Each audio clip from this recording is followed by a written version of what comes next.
தந்தை மகன் தூயாவியாரின் பெயராலே.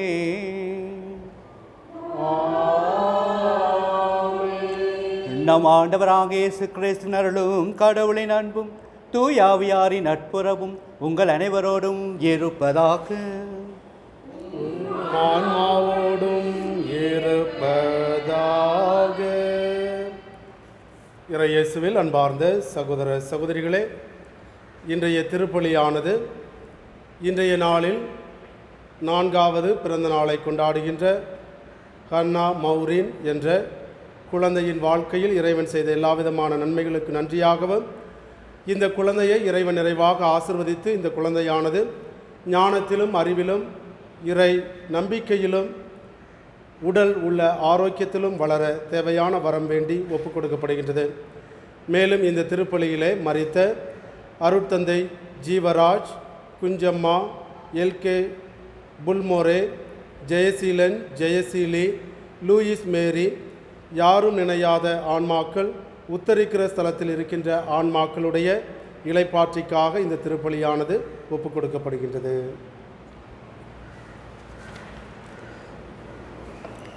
இறையேசுவில் அன்புக்கினியவர்களை, மீண்டும் ஒரு முறை ஆண்டுடைய பிரசனத்தில் ஒன்றாக இணைந்து இறைவன் நமக்கு செய்த அனைத்து நன்மைகள் அனுசெலுத்துவதற்காகவும் இறைவனது அருளையும் இறைவனது இரக்கத்தையும் இறைவனது அன்பையும் வேண்டி ஒரே குடும்பமாக இணைந்திருக்கின்றோம். இன்று திரு அவையானது புனித அலோசியஸ் கொன்சாகா இவருடைய நினைவு நாளை கொண்டாடுகிறது. இவர் கிபி 1565 ஆண்டு இத்தாலி நாட்டிலே பிறந்தவர். சிறு வயதாக இருந்தபோது இவருடைய தந்தை இவர் எதிர்காலத்தில் ஒரு சிறந்த போர் வீரனாக மாற வேண்டும் என்று அவரை பயிற்சிக்காக அனுப்புகின்றார். ஆனால் இவர் தனது தாயினுடைய விசுவாசத்தை பார்த்து கடவுளுக்காக தன்னை முழுமையாக அர்ப்பணிக்க வேண்டும் என்று தனது 9வது வயதிலே அவர் கற்பு என்கின்ற வார்த்தை பாட்டை எடுத்து வாழ்ந்ததாகவும், வாரத்தில் 3 நாட்கள் தவமுயற்சியின் வழியாக இறைவனுக்கு தம்மை முழுமையாக அர்ப்பணித்ததாகவும் இவருடைய வரலாறு தருகின்ற செய்தியாக இருக்கிறது.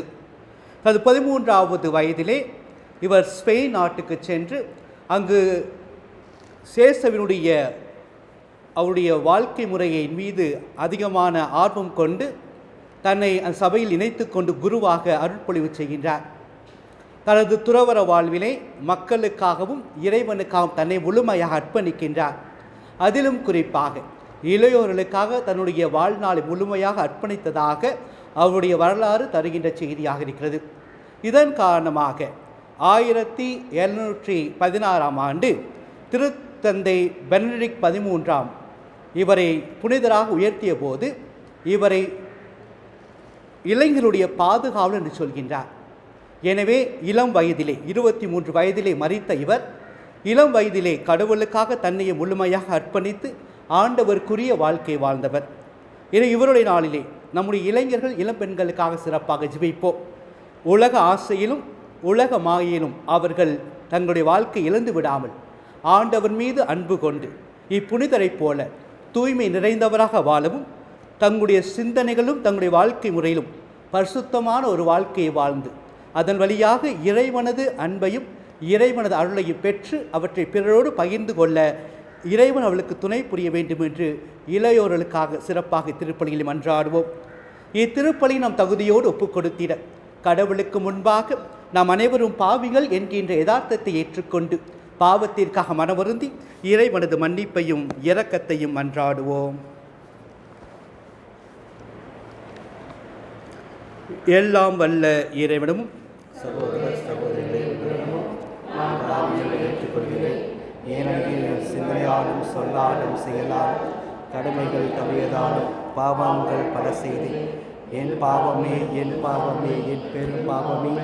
ஆகையால் எப்போதும் கன்னியான புனித மரியாவையும் வானதூத புனித அனைவரையும் சகோதர சகோதரிகளை உங்களையும் நம் இறைவனாகி ஆண்டவரும் எல்லாம் வல்ல இறைவன் நம் மீது இரக்கம் வைத்து நம் பாவங்களை மன்னித்து மில்லை வாழ்வுக்கு அழைத்து செல்வாராக.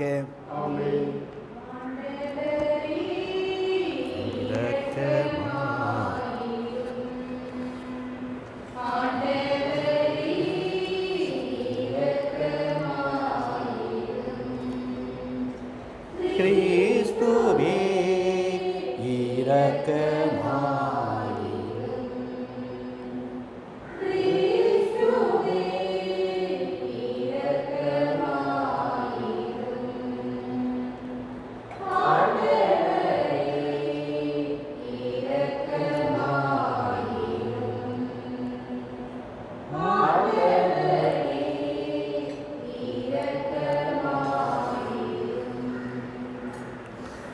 ஜெபிப்போமாக.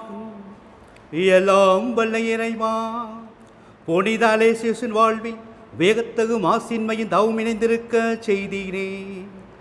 அவருடைய மாசின்மை நாங்கள் பின்பற்ற தவறினாலும் அவரது தவத்தினால் பின்பற்ற அவருடைய பேர்வன்களும் பரிந்துரையாலும் எங்களுக்கு அருள்வீராக. உமோடு தூயாவியாரின் ஒன்றைப்பில் இறைவனா என்றென்றும் வாழ்ந்து ஆட்சி செய்கின்ற எங்கள் ஆண்டும் திருமகனுமாகிய இயேசு கிறிஸ்துவின் வழியாக உம்மை மன்றாடுகின்றோம்.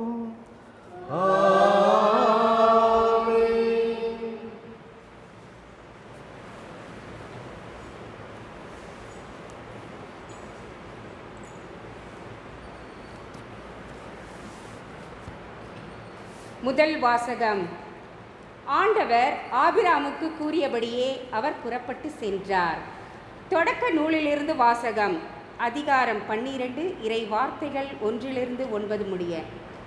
அந்நாள்களில் ஆண்டவர் ஆபிராமை நோக்கி, உன் நாட்டிலிருந்தும் உன் இனத்தவரிடமிருந்தும் உன் தந்தை வீட்டிலிருந்தும் புறப்பட்டு நான் உனக்கு காண்பிக்கும் நாட்டிற்கு செல்.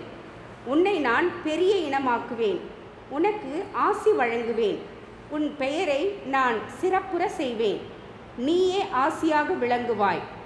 உனக்கு ஆசி கூறுவோர்க்கு நான் ஆசி வழங்குவேன், உன்னை சபிப்போரை நானும் சபிப்பேன். உன் வழியாக மண்ணுலகின் மக்களினங்கள் அனைத்தும் ஆசி பெறும் என்றார். ஆண்டவர் ஆபிராமுக்கு கூறியபடியே அவர் புறப்பட்டு சென்றார். அவருடன் லோத்தும் சென்றார். ஆபிராம் ஆரானை விட்டு சென்ற பொழுது அவருக்கு வயது 75. ஆபிராம் தம் மனைவி சாராயையும் தம் சகோதரன் லோத்தையும் உடன் அழைத்து சென்றார். அவர்கள் ஆரானில் சேர்ந்திருந்த செல்வத்துடன் வைத்திருந்த ஆள்களுடன் கானான் நாட்டிற்கு புறப்பட்டு சென்று அந்நாட்டை சென்றடைந்தனர். ஆபிராம் அந்நாட்டில் நுழைந்து செக்கேமில் இருந்த மோரேயின் கருவாளி மரத்தை அடைந்தார். அப்பொழுது கானானியர் அந்நாட்டில் வாழ்ந்து வந்தனர். ஆண்டவர் ஆபிராமுக்கு தோன்றி, உன் மரபினருக்கு இந்நாட்டை கொடுப்பேன் என்றார். ஆகவே தமக்கு தோன்றிய ஆண்டவருக்கு அங்கே அவர் ஒரு பலிபீடத்தை எழுப்பினார். ஆபிராம் அங்கிருந்து புறப்பட்டு பெத்தேலுக்கு கிழக்கே இருந்த மலைப்பக்கம் சென்று பெத்தேலுக்கு மேற்கே ஆய்க்கு கிழக்கு கூடாரம் அமைத்து குடியிருந்தார். அங்கே ஆண்டவருக்கு அவர் ஒரு பலிபீடத்தை எழுப்பி ஆண்டவரது திருப்பெயரை தொழுதார். இவ்வாறு ஆபிராம் படிப்படியாக நெகேபு நோக்கி பயணம் செய்தார். ஆண்டவர் வழங்கும் அருள்வாக்கு. பதிலுரைப்பாடல். உங்கள் பல்லவி. ஆண்டவர் தமது உரிமை சொத்தாக தெரிந்தெடுத்த மக்கள் பேறு பெற்றோர். ஆண்டவர் தமது உரிமை சொத்தாக தெரிந்தெடுத்த மக்கள் பேறு பெற்றோர். ஆண்டவரை தன் கடவுளாக கொண்ட இனம் பேறு பெற்றது. அவர் தமது உரிமை சொத்தாக தெரிந்தெடுத்த மக்கள் பேறு பெற்றோர். வானினின்று ஆண்டவர் பார்க்கின்றார், மானிடர் அனைவரையும் காண்கின்றார். உங்கள் பல்லவி. ஆண்டவர் தமது உரிமை சொத்தாக தெரிந்தெடுத்த மக்கள் பேறு பெற்றோர். தமக்கு அஞ்சி நடப்போரையும் தம் பேரன்புக்காக காத்திருப்போரையும் ஆண்டவர் கண்ணோக்குகின்றார். அவர்கள் உயிரை சாவினின்று காக்கின்றார். அவர்களை பஞ்சத்திலும் வாழ்விக்கின்றார். உங்கள் பல்லவி. ஆண்டவர் தமது உரிமை சொத்தாக தேர்ந்தெடுத்த மக்கள் பேறு பெற்றோர். நாம் ஆண்டவரை நம்பியிருக்கின்றோம். அவரே நமக்கு துணையும் கேடையும் ஆவார். உம்மையே நாங்கள் நம்பி இருப்பதால் உமது பேரன்பு எங்கள் மீது இருப்பதாக. உங்கள் பல்லவி. ஆண்டவர் தமது உரிமை சொத்தாக தேர்ந்தெடுத்த மக்கள் பேறு பெற்றோர்.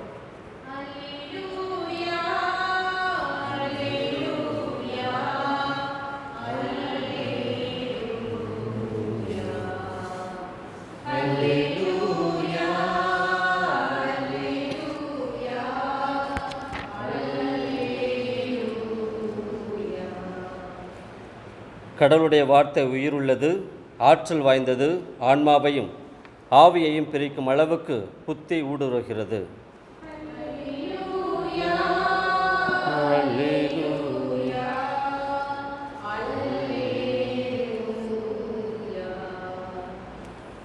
ஆண்டவர் உங்களோடு இருப்பாராக.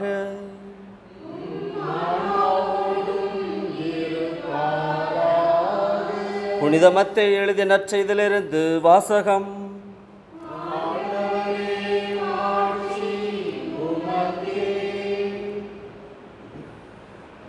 அதிகாரம் 7, இறை வார்த்தைகள் 1-5 வரை.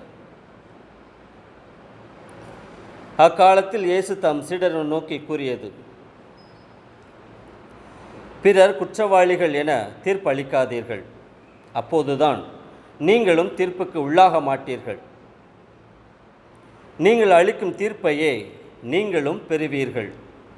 நீங்கள் எந்த அளவையால் அளக்கிறீர்களோ அதே அளவையாலே உங்களுக்கும் அளக்கப்படும். உங்கள் கண்ணில் இருக்கும் மரக்கட்டையை பார்க்காமல் உங்கள் சகோதரர் அல்லது சகோதரியின் கண்ணில் இருக்கும் துரும்பை நீங்கள் கூர்ந்து கவனிப்பதேன்? அல்லது அவரிடம், உங்கள் கண்ணிலிருந்து துரும்பை எடுக்கட்டுமா என்று எப்படி கேட்கலாம்? இதோ உங்கள் கண்ணில்தான் மரக்கட்டை இருக்கிறதே. வெளிவேடக்காரரே, முதலில் உங்கள் கண்ணிலிருந்து மரக்கட்டையை எடுத்தெறியுங்கள். அதன் பின் உங்கள் சகோதரர் அல்லது சகோதரியின் கண்ணிலிருந்து துரும்பை எடுக்க உங்களுக்கு தெளிவாய் கண் தெரியும். ஆண்டவரின் அருள்வாக்கு.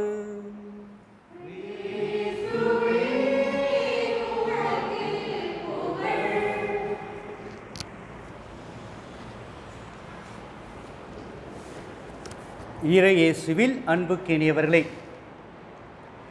இன்றைய முதல் வாசகமானது விசுவாசத்தின் தந்தை என்று சொல்லப்படுகிற ஆபிரகாமுடைய அழைத்தலை குறித்தும் அவரது வழிபாட்டை முறையை குறித்தும் சொல்லப்படுகிறது. ஆபிரகாம் கல்தையா என்கின்ற வளமை நிறைந்த ஒரு நாட்டிலே வாழ்ந்து கொண்டிருந்தவர். அருகிலிருந்த அனைத்து நாடுகளுக்கும் ஒரு முன்மாதிரியான நாடாக இருந்ததாக வரலாறு சொல்லப்படுகிறது. இவ்வாறு வளமை நிறைந்த ஒரு நாட்டிலே வாழ்ந்து கொண்டிருந்த ஆபிரகாமை கடவுள் பெயர் சொல்லி அழைத்தபோது தன்னுடைய நாட்டை விட்டுவிட்டு ஆண்டவர் தருகின்ற அந்த நாட்டை சென்றடைவதற்காக அவர் விரைந்து சென்றதாக இன்றைய முதல் வாசகத்திலே நாம் கேட்டோம். ஆபிரகாமுடைய விசுவாசமானது அவரே பிறருக்கு ஒரு ஆசீர்வாதமாக அமைந்ததாகவும் அவரும் அவருடைய சந்ததிகளையும் இறைவன் ஆசீர்வதிப்பார் என்கின்ற செய்தியை தான் இன்றைய முதல் வாசகத்தின் வழியாக கடவுள் நமக்கு தருகின்றார். இந்த ஆபிரகாமை போல நாமும் கடவுள் மீது ஆழ்ந்த விசுவாசம் கொள்கிற போது, ஆபிரகாமை போல கடவுளுடைய திட்டத்தை அறிந்து கொண்டு அந்த ஆண்டவருடைய திட்டத்திற்கேற்றால் போல் நம்முடைய வாழ்க்கையை அமைத்துக் கொள்கிற போது கடவுள் நம்மையும் ஆசீர்வதிப்பார், உங்களையும் ஆசீர்வதிப்பார், உங்களுடைய சந்ததியும் கடவுள் ஆசீர்வதிப்பார். ஆபிரகாம் கடவுளுடைய அழைத்தலை பெற்ற பிறகு தன்னுடைய வாழ்க்கையை முற்றிலுமாக மாற்றி கொண்டிருந்தார். ஏனென்றால் கல்தையர்கள் உருவ வழிபாடு செய்து கொண்டிருந்தவர்கள். ஆபிரகாம் இயற்கையை வழிபட்டு கொண்டிருந்தார். எப்பொழுது ஆண்டவருடைய வார்த்தையை கேட்டாரோ, எப்பொழுது இறைவனது வார்த்தையால் ஈர்க்கப்பட்டாரோ உடனே தன்னுடைய வழிபாட்டு முறையை நிறுத்தி விட்டுவிட்டு அனைத்து படைப்புகளை படைத்த கடவுளை வணங்கி அவருக்கு பலி கொடுத்ததாக இன்றைய முதல் வாசகத்தில் கேட்கின்றோம். எனவே இறையேசுவில் அன்பார்ந்தவர்களே, நம் வழியாக கடவுள் இந்த உலகத்தை ஆசீர்வதித்து கொண்டிருக்கின்றார். ஒரு தனிப்பட்ட மனிதன் இந்த உலகத்தில் மாற்றத்தை ஏற்படுத்த முடியும் என்பது தான் ஆபிரகாமுடைய வாழ்க்கை நமக்கு தருகின்ற செய்தியாக இருக்கிறது. ஆபிரகாம் என்கிற ஒரு மனிதரால் கடவுள் பல இன மக்களை ஆசீர்வதித்தார். அதுபோல நீங்களும் நானும் விசுவாசம் நிறைந்தவர்களாக இருந்தோம் என்றால் இந்த விசுவாசத்தால் நாமும் வாழ்வு பெறுவோம், நம்மை சுற்றி இருப்பவர்களும் வாழ்வு பெறுவார்கள். இதுதான் இன்றைய முதல் வாசகத்தின் வழியாக கடவுள் நமக்கு தருகின்ற செய்தியாக இருக்கிறது. நற்செய்திக்கு வருகிற போது ஒரு கிறிஸ்தவன் பிறரை தீர்ப்பிடாமல் தனது குற்றத்தை ஏற்றுக்கொண்டு வாழ்கிற போதுதான் அங்கே இறைவனது மன்னிப்பும் இறைவனது மீட்பும் இறைவனது இரக்கம் நிறைவாக தரப்படும் என்பதைத்தான் நற்செய்தியின் வழியாக கடவுள் நமக்கு தருகின்ற செய்தியாக இருக்கிறது. மனிதன் இன்று பிறரை தீர்ப்பிடுகின்றான், பிறரை மீது பழி சுமத்துகின்றான். காரணம் 2. முதலாவது தன்னுடைய தவற்றை மறைப்பதற்காக, இரண்டாவதாக தனது இயலாமையை மறைப்பதற்காக. எனவே தான் மனிதன் பிறர் மீது குற்றம் சுமப்பவனாக வாழ்ந்து கொண்டிருக்கின்றார்.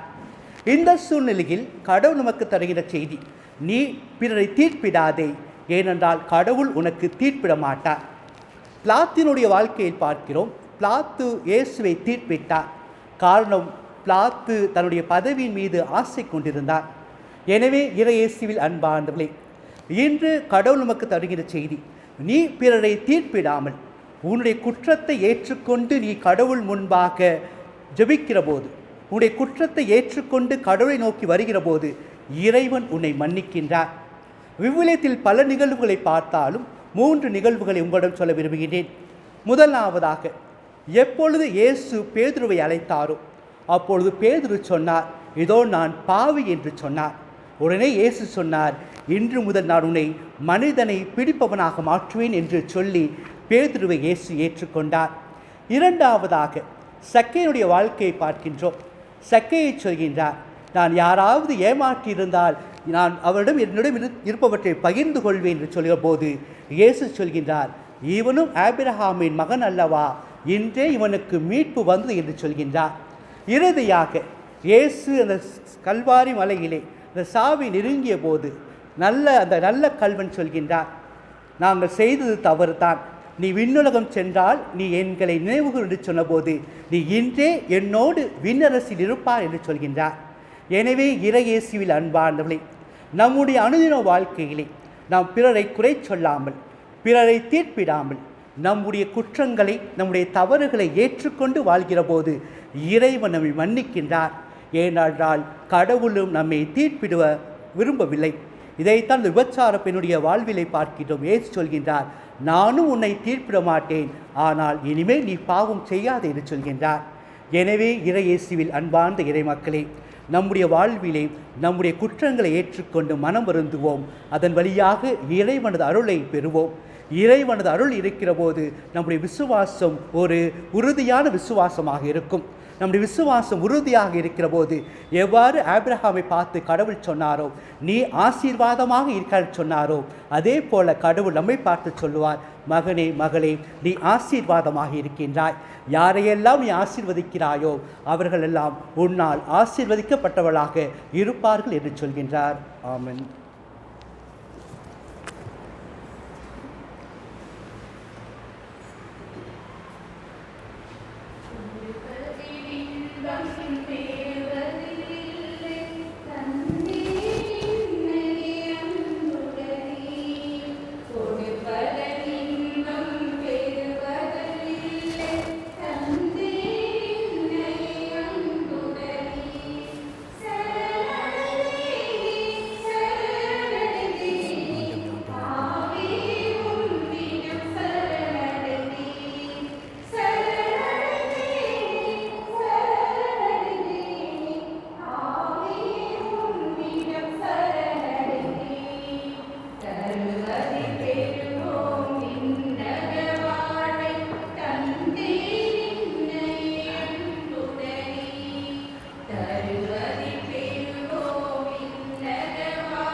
அன்பு இறை சமூகமே, நீங்களும் நானும் இணைந்து ஒப்புக் கொடுக்கின்ற திருப்பலி எல்லாம் வல்ல தந்தையாக இறைவனுக்கு ஏற்றதாகும்படி ஜெபியுங்கள்.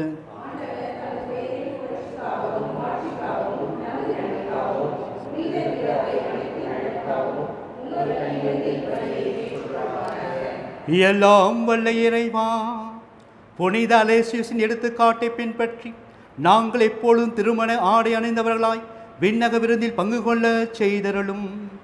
ஏவாரி நிகழ்வில் பங்கேற்பதால் நாங்கள் உமது அருட்செல்வங்களை நிறைவாக பெற்றுக்கொள்வோமாக. எங்கள் ஆண்டவராக இயேசு கிறிஸ்து வழியாக உம்மை மன்றாடுகின்றோம்.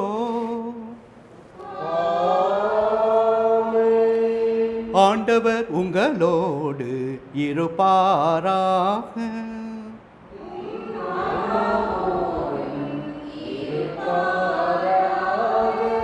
இதயங்களை மேலே எழுப்புங்கள்.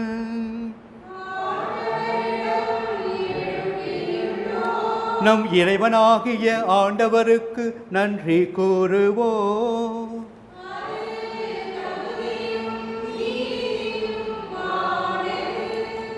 ஆண்டவரே, தூயவரான தந்தையை, என்றும் உள்ள எல்லாம் வல்ல இறைவா, எங்கள் ஆண்டவராகிய கிறிஸ்து வழியாக எந்நாளும் இவ்விடத்தில் நாங்கள் உமக்கு நன்றி செலுத்துவது மெய்யாகவே தகுதியும் நீதியுமாகும். எங்கள் கடமையும் மீட்புக்கு உரிய செயலுமாகும்.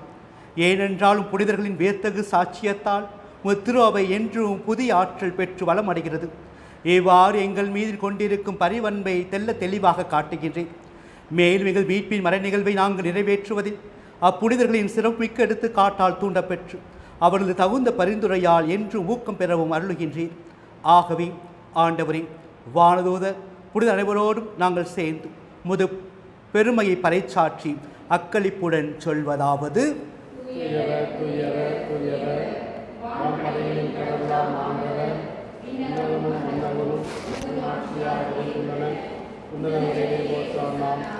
ஆண்டவர் பெயரால் வருகிறவர், ஆசீர் பெற்றவர், உன்னதங்களிலே ஓசானா. ஆண்டவரே, நீ மெய்யாகவே தூயவர், தூய்மை அனைத்திற்கும் ஊற்று. ஆகவே உம்முடைய தூய் ஆவியை பொழிந்து இக்காணிக்கைகளை தூய்மைப்படுத்த உம்மை வேண்டுகின்றோம். ஏவாறு எங்கள் ஆண்டவர் இயேசு கிறிஸ்துவின் திரு உடலும் திரு இரத்தமுமாக எங்களுக்கு இவை மாறுவனவாக. அவர் பாடுபட உளம் கடிது தம்மை கையளித்த போது அப்பத்தை எடுத்து நன்றி செலுத்தி அதை பிட்டு தம் சீடர்களுக்கு அளித்தவர் கூறியதாவது: அனைவரும் இதிலிருந்து பெற்று உண்ணுங்கள், ஏனெனில் இது உங்களுக்காக கையளிக்கப்படும் என் சரீரம்.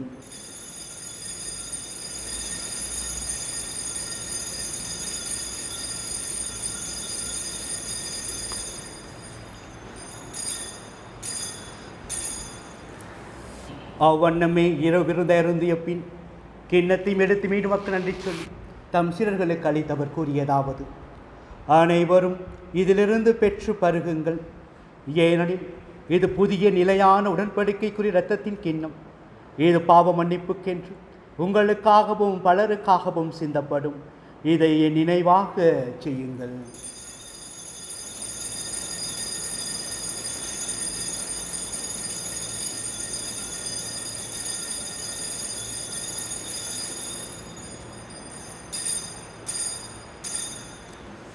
நம்பிக்கையின் மறைபொருள்.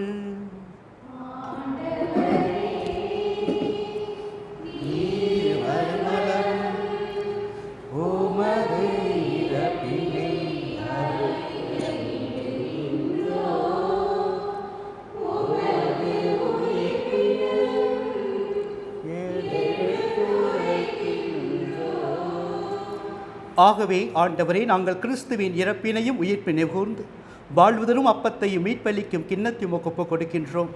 ஓம் திருமுன் நின்று உமக்கு ஊழியம் புரிய தகுந்தவர்கள் என்னை எங்களை ஏற்றுக்கொண்டீர், எனவே உமக்கு நன்றி செலுத்துகின்றோம்.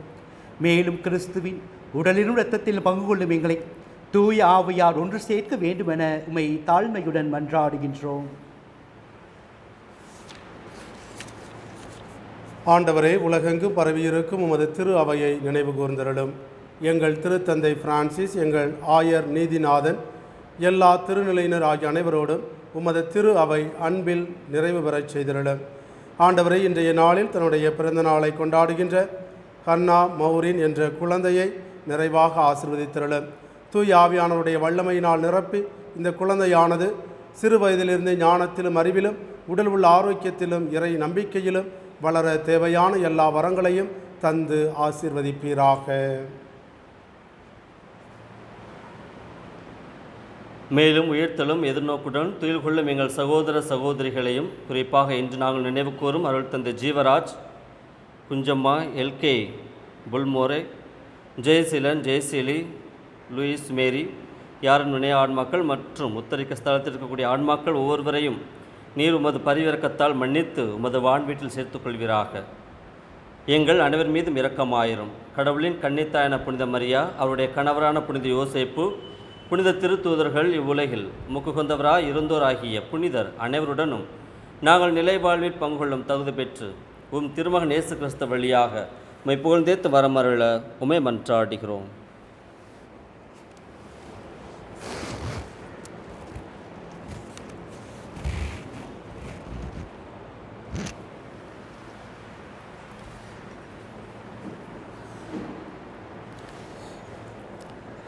இவர் வழியாக இவரோடு இவரில் எல்லாம் வல்ல இறைவனாகிய தந்தையே, தூய ஆவியாரின் ஒன்றிப்பில் எல்லா புகழும் ஆட்சியும் என்றென்றும் உமக்கு உரியதே.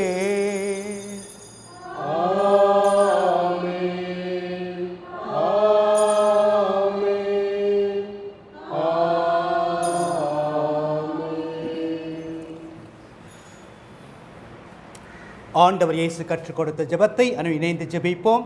விண்ணுலகில் இருக்கிற எங்கள் தந்தையே, உமது பெயர் தூயதென போற்றப்படுக, உமது ஆட்சி வருக, உமது திருவுளம் விண்ணுலகில் நிறைவேறுவது போல மண்ணுலகிலும் நிறைவேறுக. எங்கள் அன்றாட உணவை இன்று எங்களுக்கு தாரும். எங்களுக்கு எதிராக குற்றம் செய்வோரை நாங்கள் மன்னிப்பது போல எங்கள் குற்றங்களை மன்னியும். எங்களை சோதனைக்கு உட்படுத்தாதையும் தீமையிலிருந்து எங்களை விடுவித்தருளும்.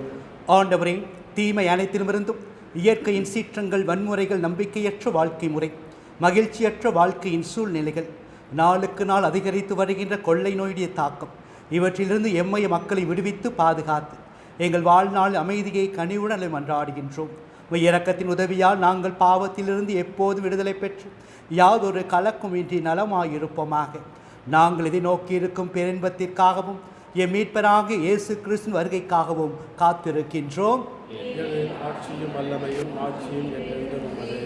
ஆண்டவரே இயேசு கிறிஸ்துவே, அமைதி உங்களுக்கு செல்கின்றேன், அமைதி உங்களுக்கு தருகின்றேன் என்று உம்முடைய திருத்தூதர்களுக்கு மொழிந்தீரேன். எங்கள் பாவங்களை பாராமல் முத்திராவியுடைய நம்பிக்கையை கண்ணோக்கி முத்திருளத்திற்கேற்ப அதற்கு அமைதியும் ஒற்றுமையும் அளித்தருள்வீராக. என்றென்று வாழ்ந்து ஆட்சி செய்கின்றவர் நீரே. ஆண்டவருடைய அன்பும் அமைதியும் என்னாலும் உங்களோடு இருப்பதாக. இறைவன் தருகின்ற அன்பையும் சமாதானத்தையும் ஒருவர் மற்றவரோடு பகிர்ந்து கொள்வோம். சமாதானம்.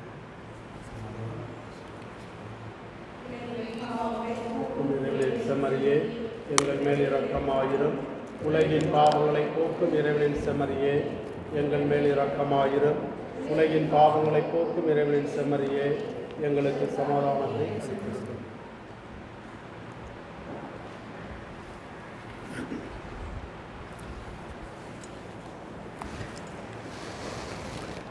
இதோ இறைவனின் செம்மறி, இதோ உலகின் பாவங்களை போக்குவர்.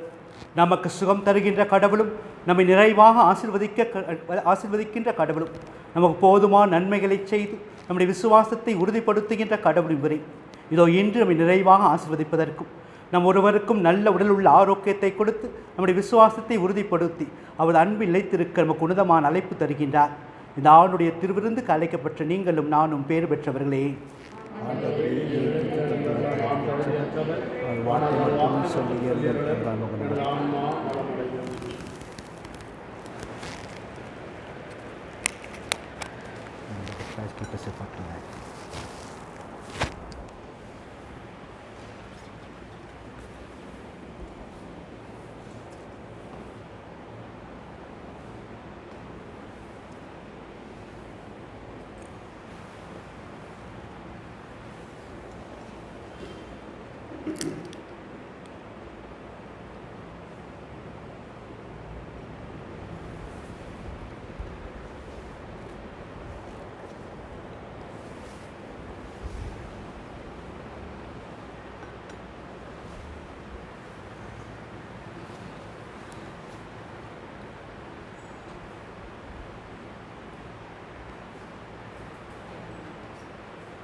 புனித யோசேப்பு யூப்ளி ஆண்டு ஜெபம்.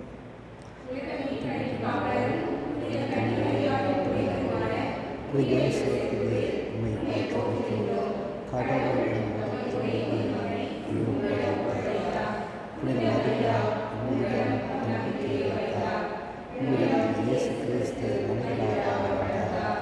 புனித யோசேப்புவே, நீ எனக்கு தந்தையாக இருந்து வாழ்க்கை பாதையில் கடவுளை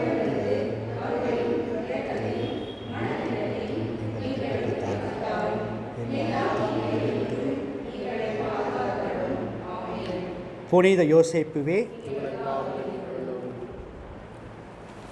ஜெபிப்போமாக. எல்லாம் வல்ல இறைவா, வாழ்வர்களின் உணவால் ஊட்டம் பெற்ற நாங்கள் தூய வாழ்வால் உமக்கு ஊழியம் புரிய செய்தருளும். இன்று நாங்கள் வணங்கும் புனித அலேசியஸின் எடுத்துக்காட்டை பின்பற்றி உமக்கு என்றும் நன்றியுள்ளாய் விளங்க அருள்வீராக. எங்கள் ஆண்டவராக இயேசு கிறிஸ்து வழியாக உம்மை மன்றாடுகின்றோம். ஆண்டவர் உங்களோடு இருப்பாராக.